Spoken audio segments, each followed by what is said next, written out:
Is this what you call bird watching? Is this as close as you can get to exotic animals? Is this your only experience with tropical plants?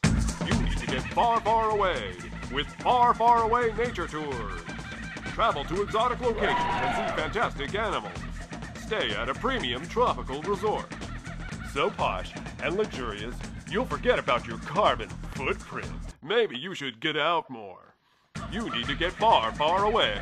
Take one of our exotic nature tours for only 430 easy-to-pay installments of $19.95. But wait, there's more. Call now and receive a free collection of our full-color brochures featuring the Far, Far Away Nature Tour destinations with no obligation.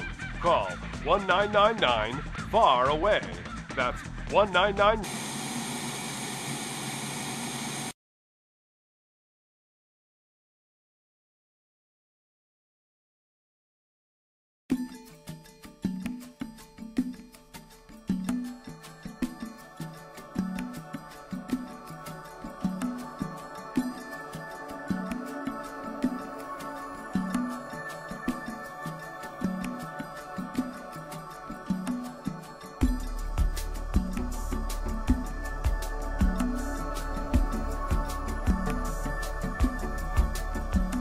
There is a place that has been forgotten and ignored.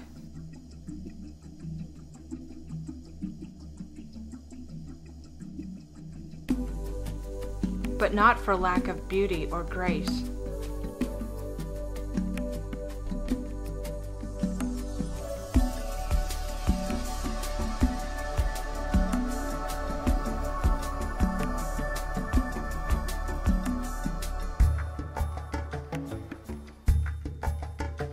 It's a world of wonder and discovery.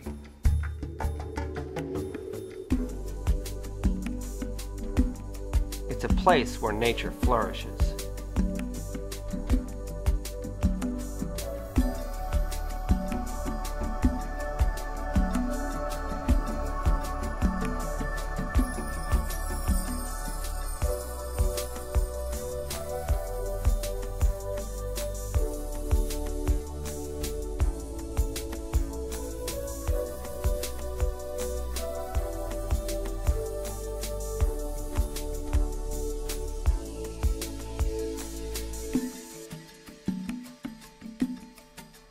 This place is like a new frontier.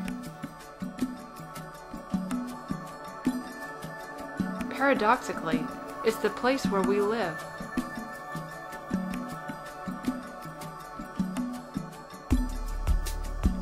There's a fresh perspective on how to look at nature.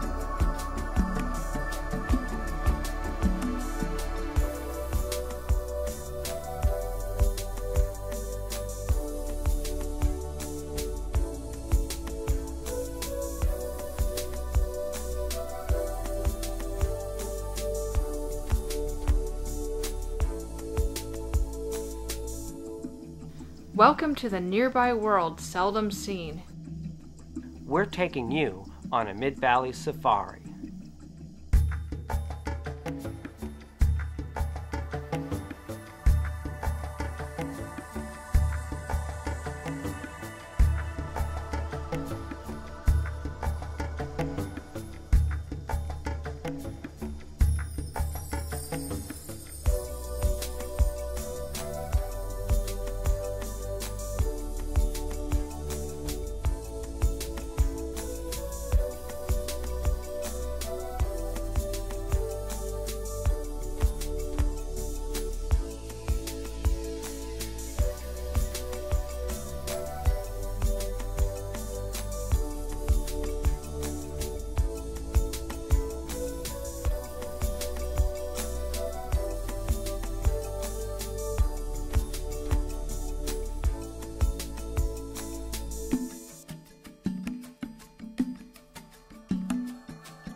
Our safari takes place in Oregon's Willamette Valley, and we'll explore areas around our home in Corvallis.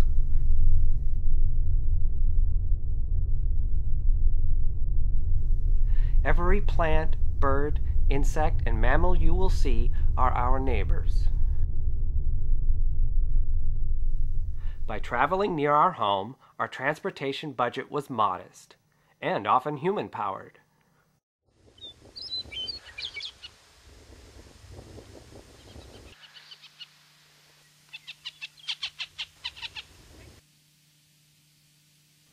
The safari begins in late winter.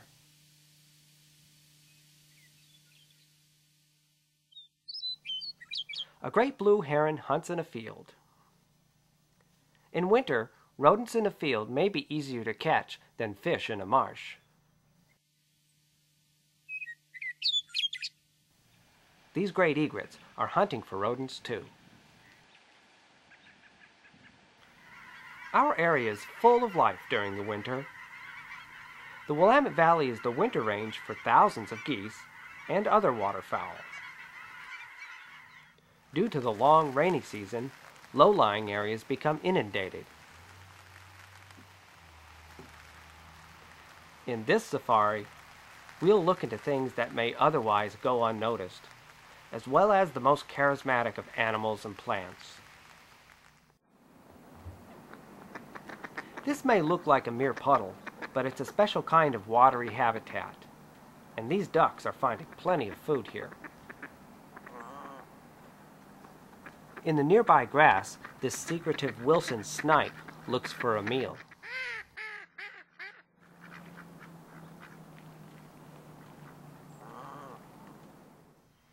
This is a vernal pool, a seasonal shallow pond that teems with life until it disappears during the dry season. Many life forms are adapted to these conditions.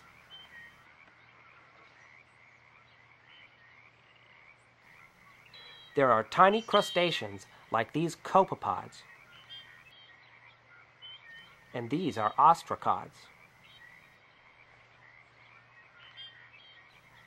In the coming spring, a succession of unique native wildflowers will bloom from these pools. The turkey vulture is our first migratory bird, and the earliest ones arrive in late winter. In the Willamette Valley, there's no obvious boundary between winter and spring. Instead, there's a steady gradient of change and growth that culminates when the dry season begins in mid-July.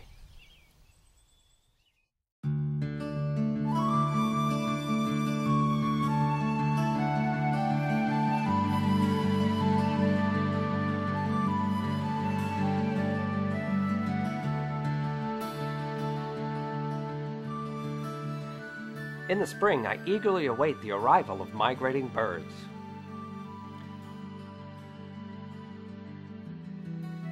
Starting in February and lasting until early June, millions of migrants make a difficult and sometimes dangerous journey.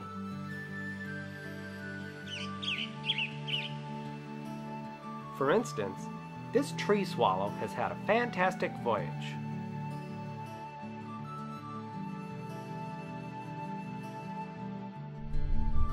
It's astonishing to consider that such tiny featherweights are capable of global travel. The tree swallow started from wintering grounds in western Mexico. He flew by day in loose flocks with other swallows. Other species fly alone like this osprey. For the spotted sandpiper, the Willamette Valley is its final destination. These greater white-fronted geese pass through on their way to the Arctic. This general migration route is known as the Pacific Flyway, and many species follow it. But tree swallows are among the first to arrive in their summer range. Our swallow arrives in the Willamette Valley in late February. Mr. Tree Swallow makes his contribution to the spring bird chorus.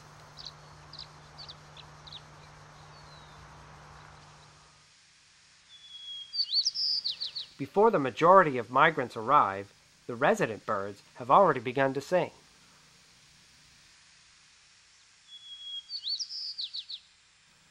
This white-crowned sparrow sings his clear melody.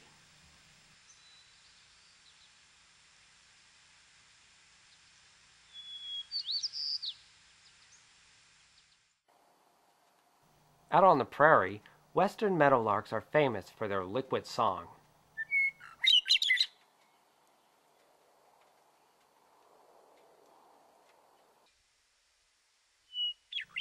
Singing has the effect of establishing a territory and attracting a mate. The robin is another winter resident who's eager to start the breeding season.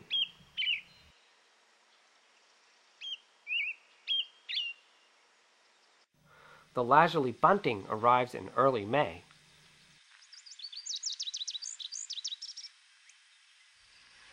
Soon thereafter, you might hear the unusual song of the yellow-breasted chat.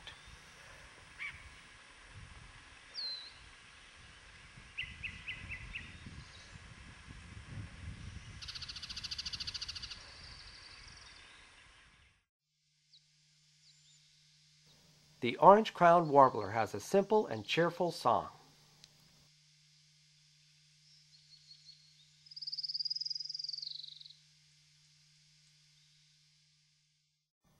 Although not a colorful migrant, the house wren has a spirited song.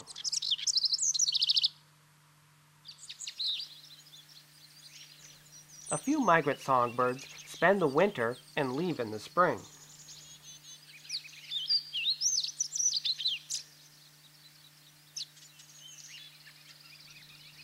This fox sparrow practices his song before migrating to his breeding grounds.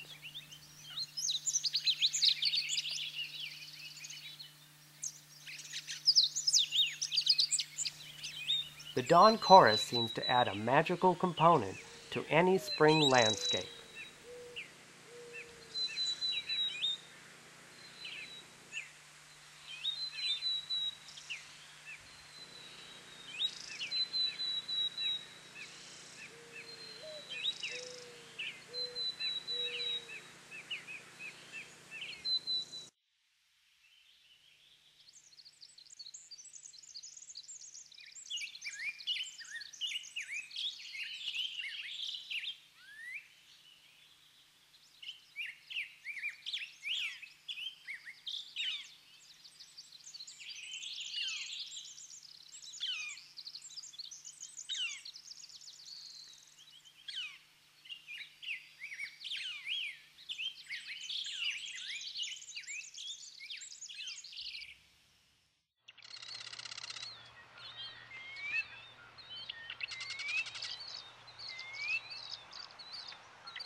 The lengthening days bring a succession of wildflowers, brightening forests and fields. One of the first is the tiny spring beauty. It's a kind of bittercress whose four-petaled blossoms appear in March.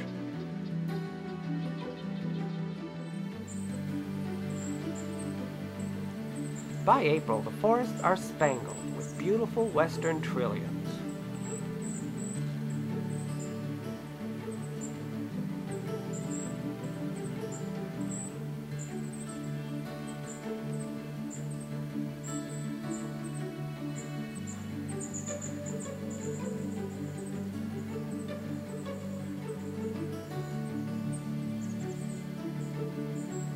Its close relative, sessile trillium, grows large mottled leaves.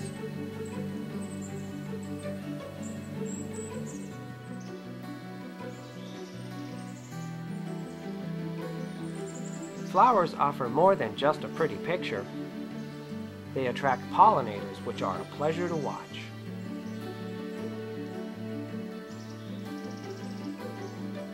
In every habitat, there's an ongoing succession of flowers. With each passing week, the color palette changes and there are new discoveries to be made.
As spring progresses, we forget the hardships of winter.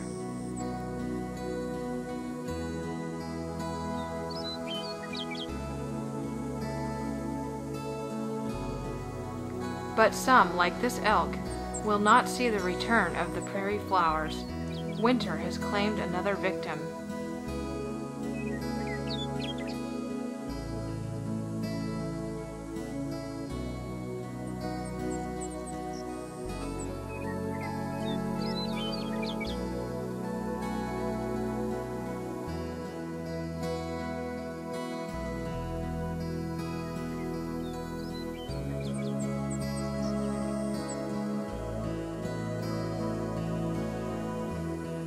This is the place where she nursed her calves and walked through the tall grass.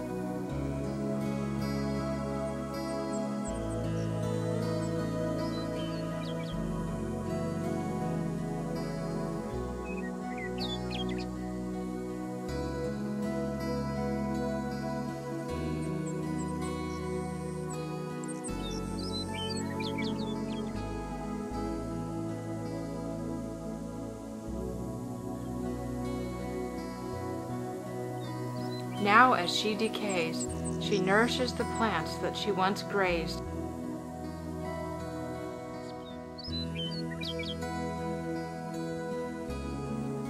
Many insects help to break down her tissues after the turkey vultures and coyotes have done their part.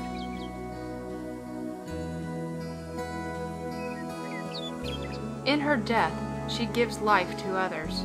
Nothing will go to waste, as her remains are taken up by plants and animals alike.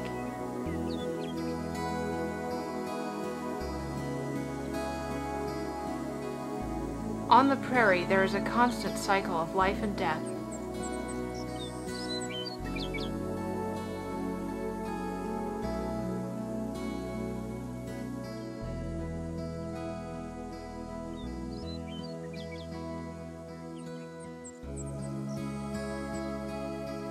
A young red-tailed hawk hunts for rodents like this Pacific jumping mouse.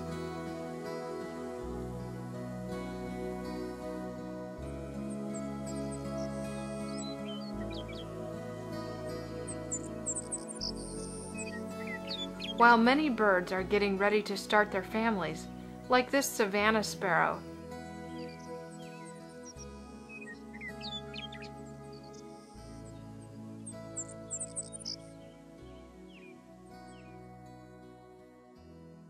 And this western kingbird.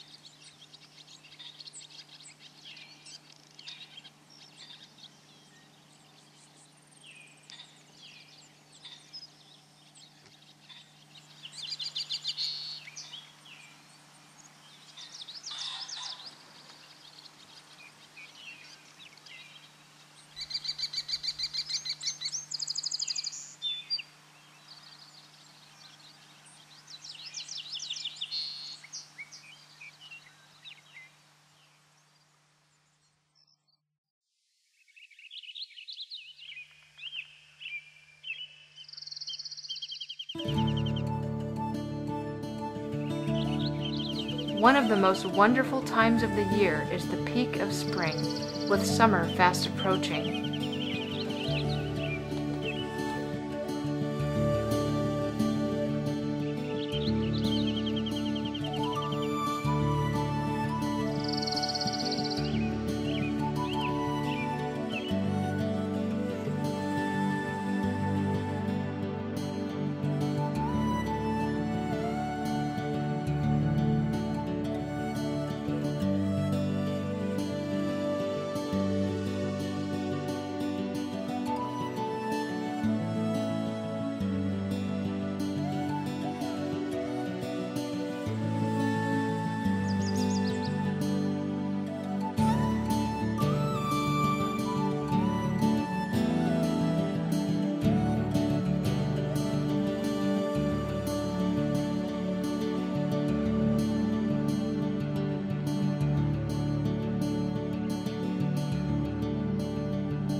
It's sunrise, and in our neighborhood we have our own urban beaver pond. Just a few years ago, this section of Denali Creek had eroded, weedy banks. Thanks to the beavers, this creek has been transformed into a vibrant wetland ecosystem. Now, in the heat of a midsummer day, dragonfly activity is at its peak. This common whitetail is guarding his territory against other male intruders. But I don't think he'd mind if a female paid him a visit. There are other kinds of dragonflies, like this 12-spotted skimmer. This one is a western pondhawk. Here's a meadowhawk. The whitetail has mated with a female and now keeps watch as she deposits eggs into the water.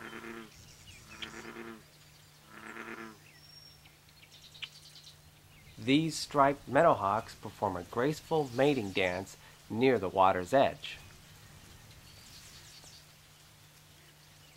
Similar mating rituals are carried out on a smaller scale. These are called bluets, and they're damselflies. He guards his mate by attaching himself to her while she lays eggs into the pond. To me, a hot summer day at the beaver pond is a placid, casual affair. But to Mr. Whitetail and others like him, the airspace above this pond is a combat zone.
Sometimes nature is stranger than the imagination.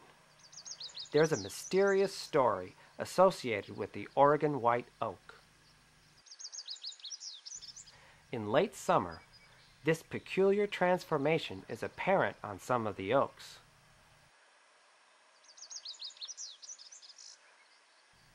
Strange little spheres called galls have grown on some of the leaves. Galls aren't fruits or capsules, but they are grown by the tree itself.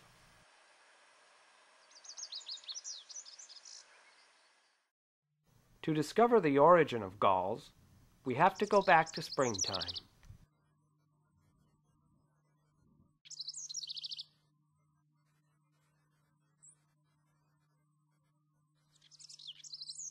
Here we can see fresh new leaves amidst the remains of last year's dried leaves and galls. If you pay attention, you can see tiny gnat-sized insects flying around the young leaves. Getting really close to a leaf, you can spot one.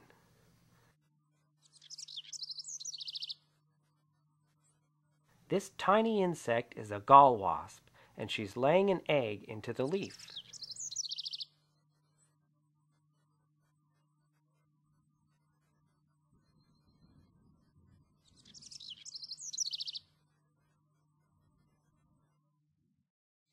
As the leaf grows, the developing larva mysteriously affects the leaf to grow this sphere called a speckled gall.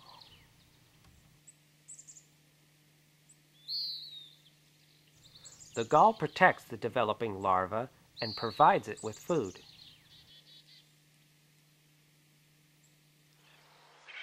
In the fall, most of the galls fall to the ground with the leaves. The larvae pupate for the winter and emerge in the spring as adult wasps.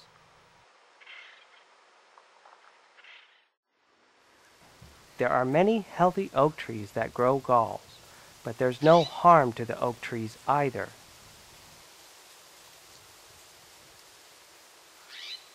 Now, if the speckled gall story isn't strange enough, there are other kinds of galls. This kind grows on twigs, and it's called an oak apple. It also grows on Oregon white oak, but in response to a different species of wasp. The same species of oak, and sometimes the very same tree, can support several species of gall wasp.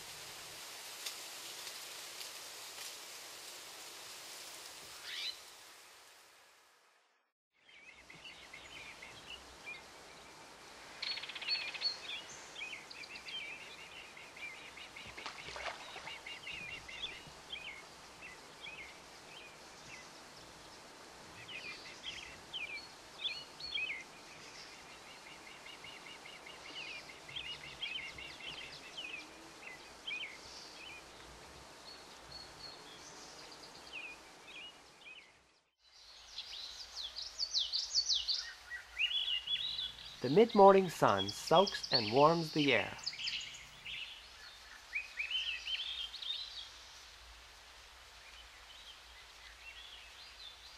It's time for this western pond turtle to sunbathe. A partially submerged log is an ideal spot.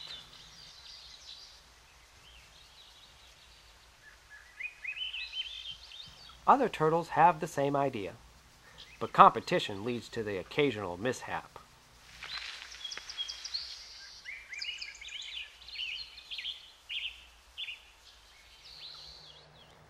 In a rock quarry, a western fence lizard takes advantage of the sunshine.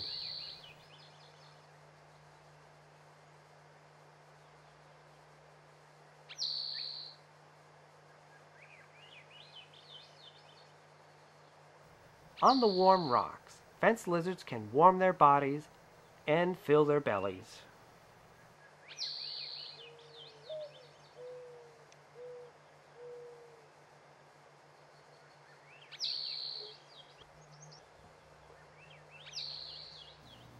Males do their push-ups as a territorial display.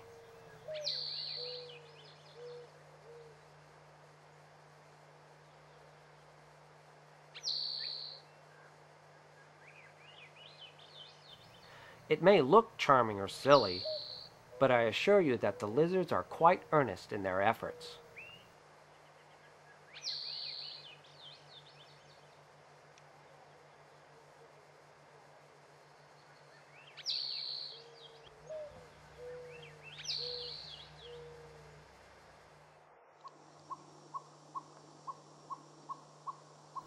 This is a red-spotted garter snake, our subspecies of the common garter snake.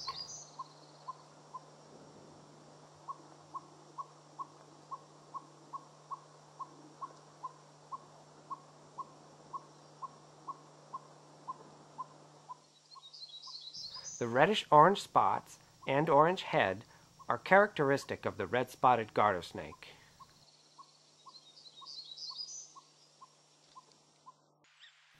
Here is a northwestern garter snake.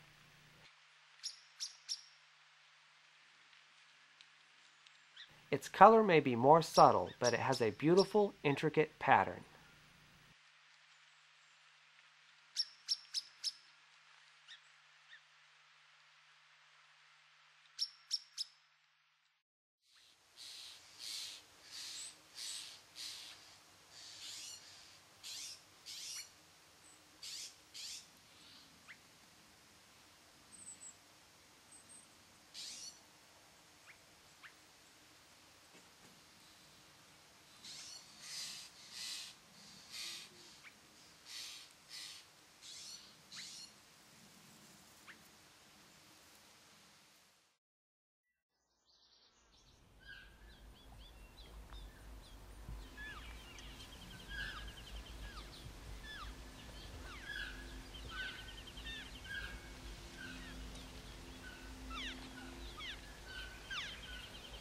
As the sun rises on a September morning, a chorus of gentle voices joins the birds.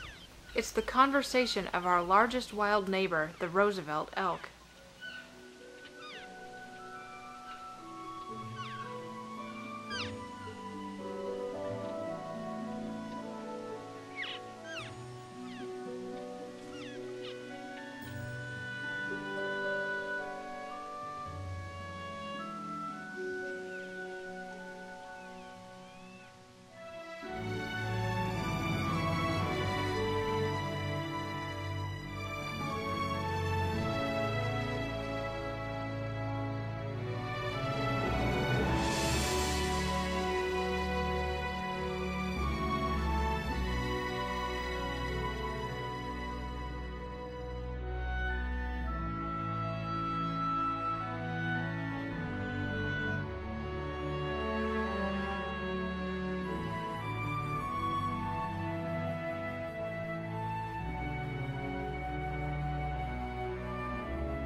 The cow herd is the core of elk society, and they share close friendships with one another.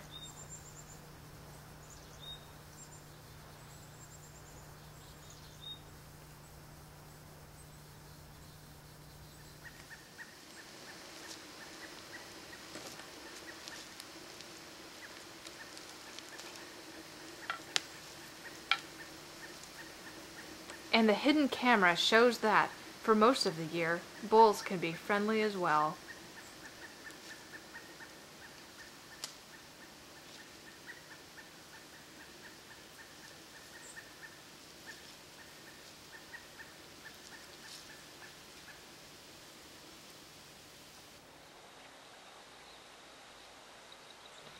But it's breeding season now. When the bulls lock antlers, they're usually just sparring, not fighting.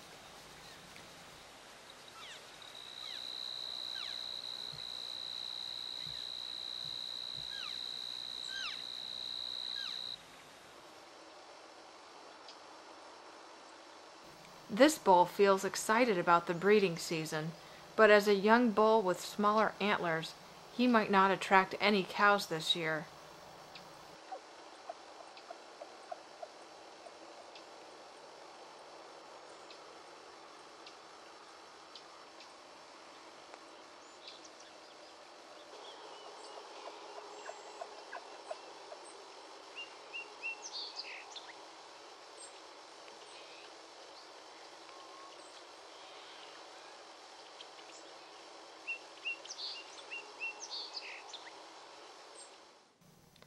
The cows have chosen this mature bull for breeding this fall. He's proven himself to be dominant over the other bulls because of his large body and antler size, and through sparring contests with other bulls.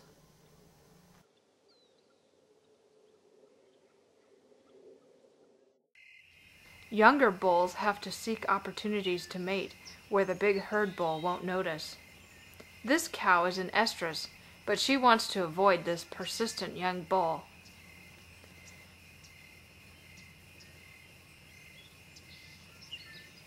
But before she can run away from him, she has to wait for her calf to catch up.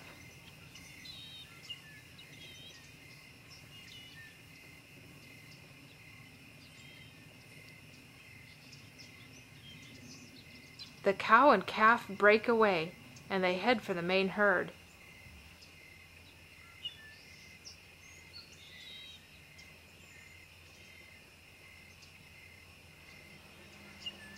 When the herd bull sees his rival getting too close to the cow, he gives a warning bugle.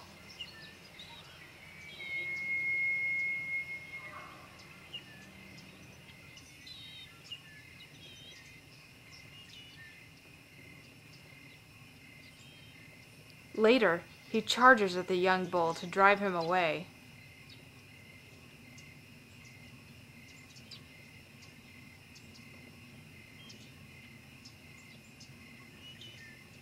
The young bull will have to wait near the herd for another chance to mate.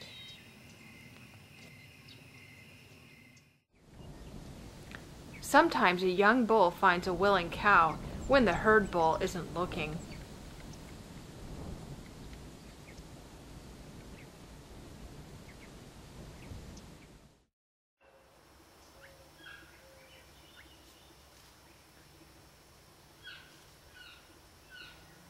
Next June, the new calves will join the herd.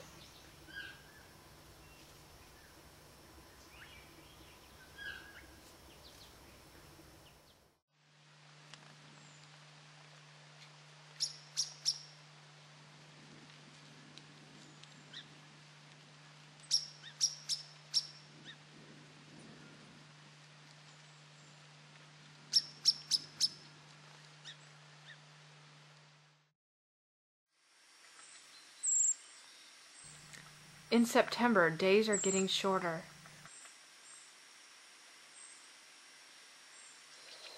The frenzy of nesting season is over, and the birds' lives are calmer.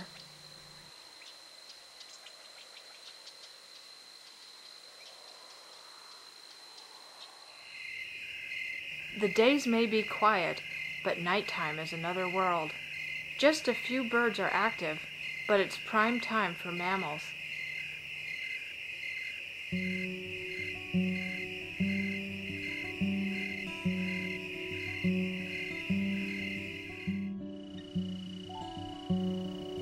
At dusk, a black-tailed doe follows a trail that will take her to water.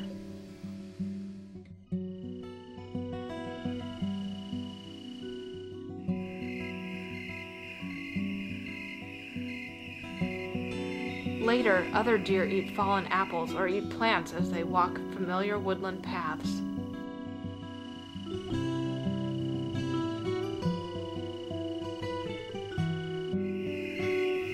But the deer can never let down their guard. They smell the air and strain to hear the faint sounds of danger. They know that someone is always watching.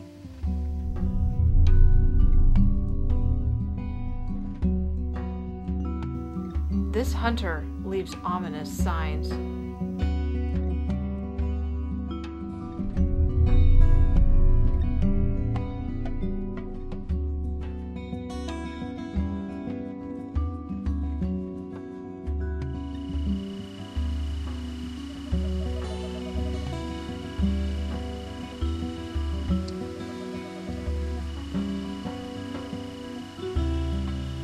Elusive, magnificent, and shrouded in human myth and fear, a cougar crosses a creek and continues on her nightly search for food.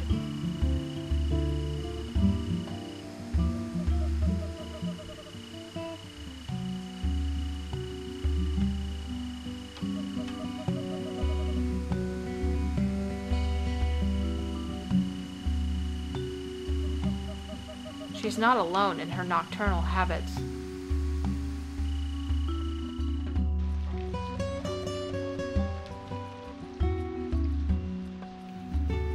This black bear is investigating an apple tree on a rainy fall night. As he accumulates fat for winter, his nose leads him to food in the darkness.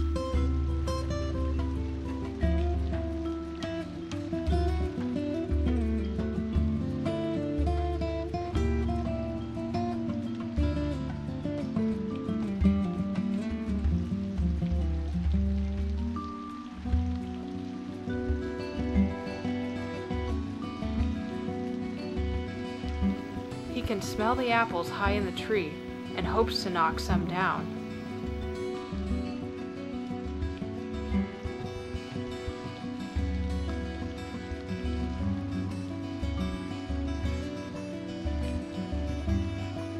Many animals move with ease at night, like Virginia opossums.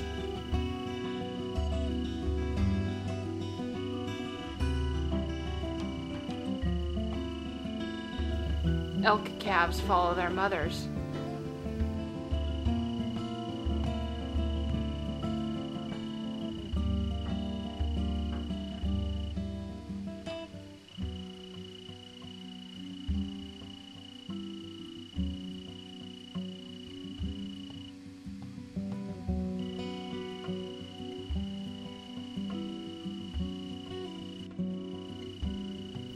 A lively brush rabbit ventures out of the forest underbrush.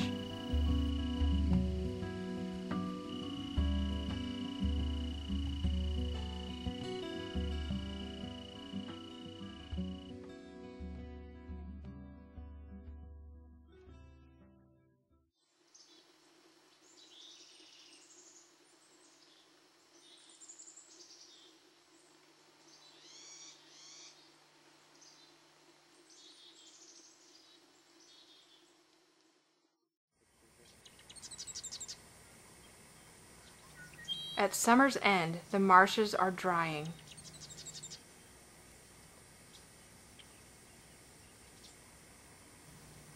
Life is comfortable for this heron, who has space to himself and plenty of fish and frogs to eat.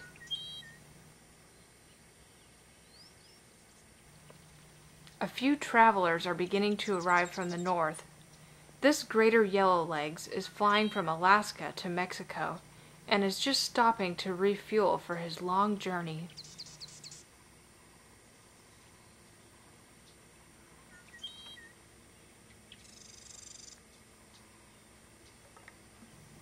But but the sun-baked marsh is about to be transformed.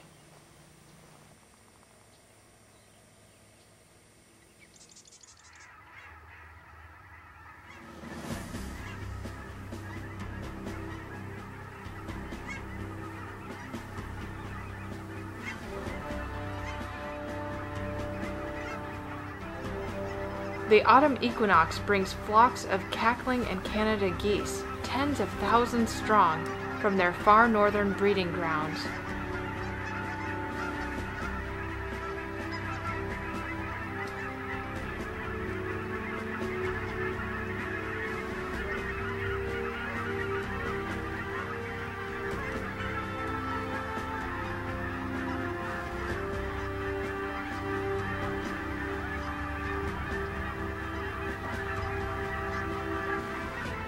Many of the geese were hatched just a few months ago and follow their parents on their first migration.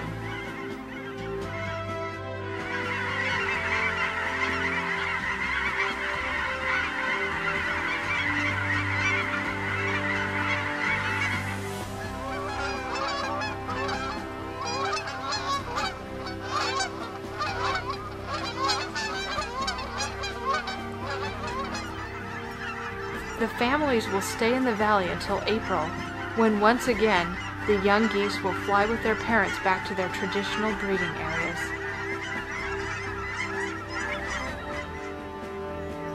The geese share the wetlands with wintering ducks.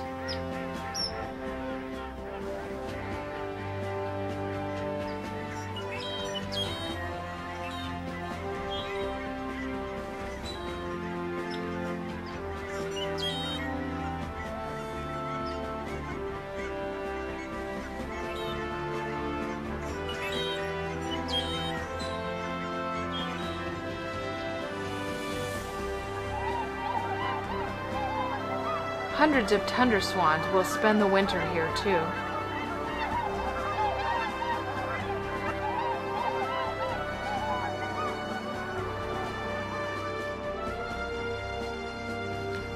Predators like this peregrine falcon follow the waves of migrating birds.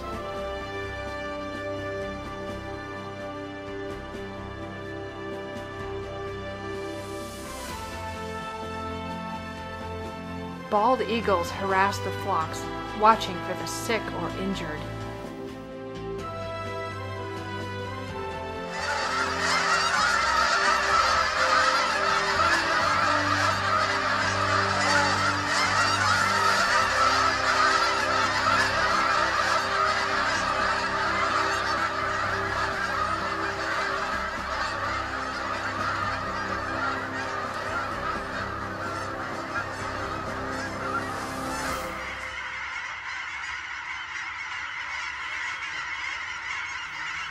But most of the vast flocks will survive until April, when they will once again depart our marshes and fields for the tundra.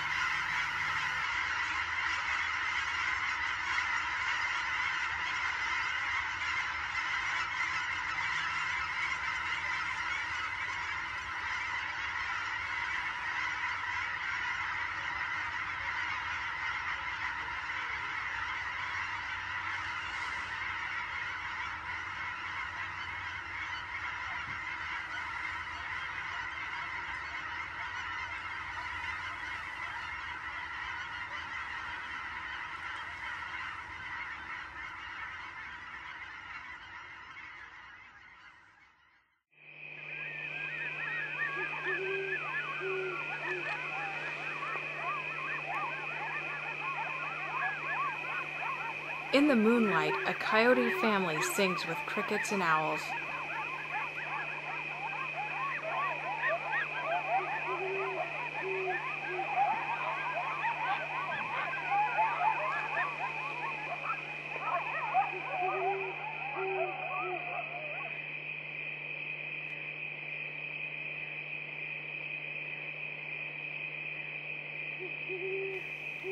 The infrared camera lets us see them moving at nighttime.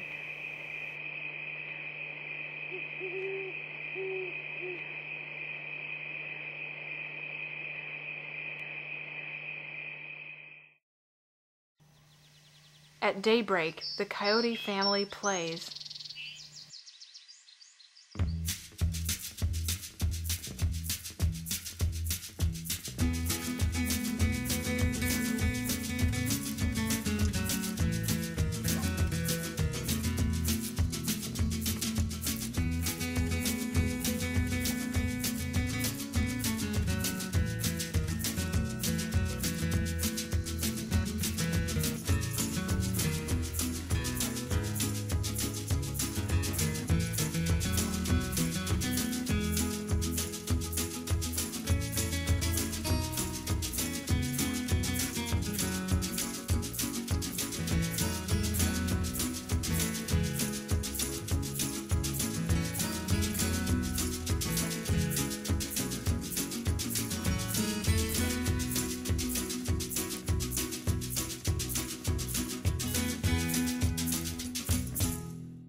This coyote maintains control of her territory with scent marking.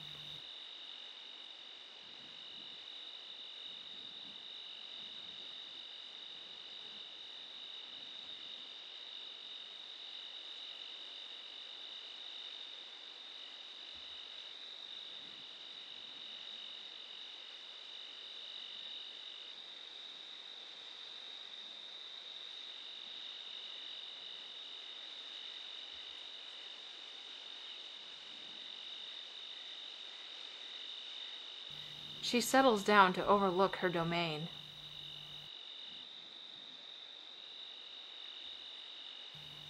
Another coyote quietly hunts along the edge of the field.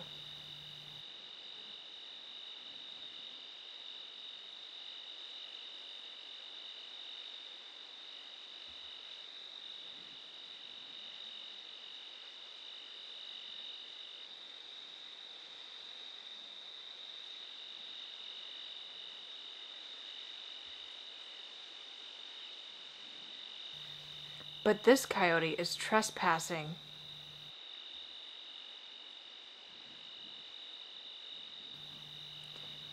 When he sees the owner watching from the hillside, he knows it's time to retreat quickly.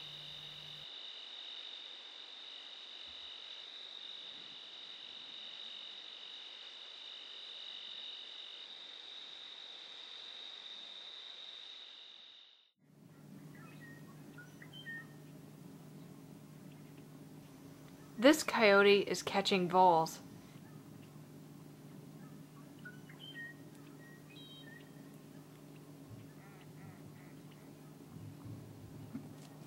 His big ears are sensitive enough to pinpoint the sound of voles gnawing or rustling in the dry grass.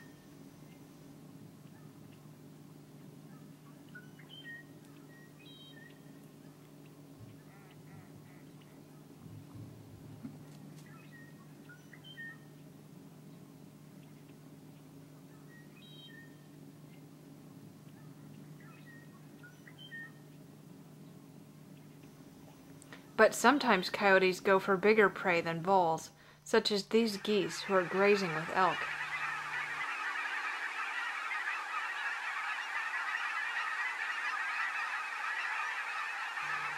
Even when they fail to catch prey, they show as much grace, speed, and intelligence as any predator.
By mid-autumn, dry weather and cool nights have yielded brightly colored leaves.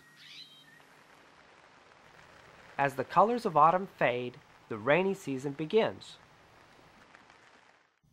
The fair weather party is over, but now it's time for a new celebration.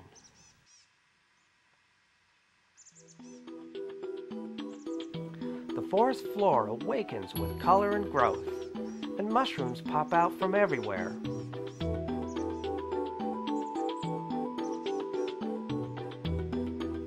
It's a diminutive, curious, and beautiful world of surprises.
During the shortest days of winter, Pacific storms roll in, drenching the valley and piling snow in the mountains.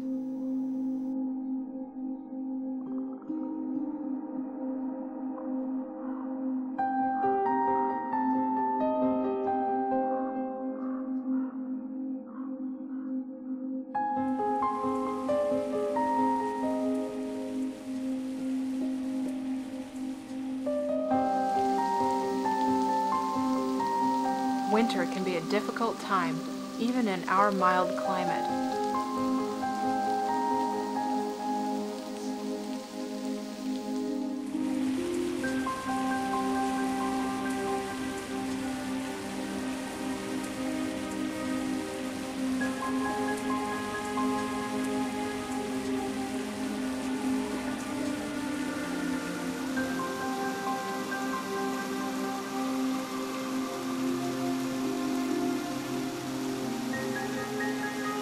But sometimes a change in the wind will bring our coldest weather.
But as wintry as it is right now, the first signs of spring are just a month away, and we return to the point where this safari began.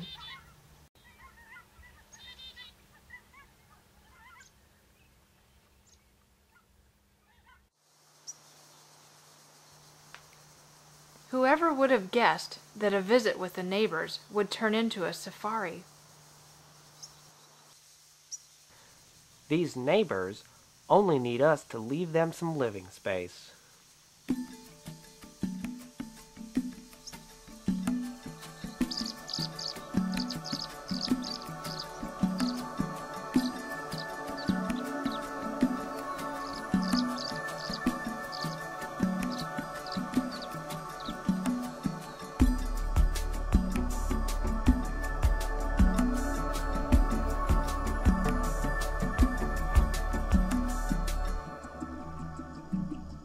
Some of them just need a wild corner of a backyard.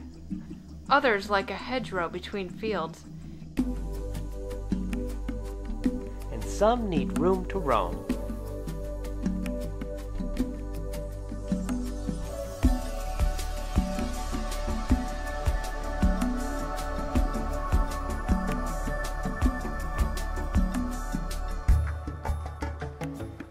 But we can learn to coexist with them all once we come to know and understand them.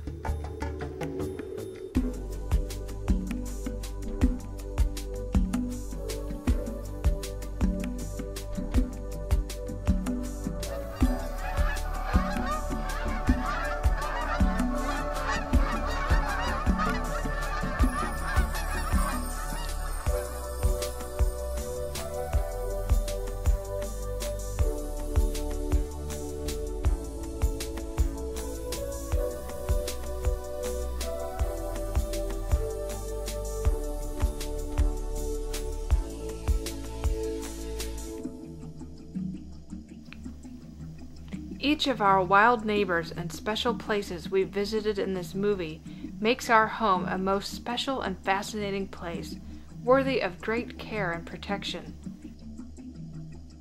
They aren't living far, far away. They live among us and are dependent on our decisions.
The great naturalist Aldo Leopold wrote, "We abuse land because we regard it as a commodity belonging to us.